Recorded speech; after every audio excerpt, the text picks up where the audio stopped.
Amar Rathod, Parthasarathi military officer ముగ్గురు ఒక రూమ్లో అరుంధతి మర్డర్ కేసు పైన ఇన్వెస్టిగేషన్ చేసే థాట్స్ చేస్తూ ఉంటారు. ఒక స్కెచ్ బోర్డ్ పైన అరుంధతి మర్డర్ ఎలా జరిగింది, కారకులు ఎవరు, మర్డరర్స్ ఎవరు, ఎవరికి ఛాన్స్ ఎక్కువగా ఉంది అని అంటూ అన్ని ఛాన్సెస్ని ఎనలైజ్ చేస్తూ చిన్న గ్రాఫ్ గీస్తూ ఉంటాడు పార్థసారథి.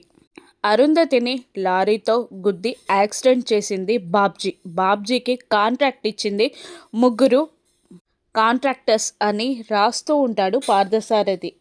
అమర్ పెన్ తీసుకొని రణ్వీర్, రణ్వీర్ వైఫ్ అని రాయగానే అప్పుడే విండో దగ్గరికి వచ్చిన మనోహరి చాలా షాక్ అవుతుంది.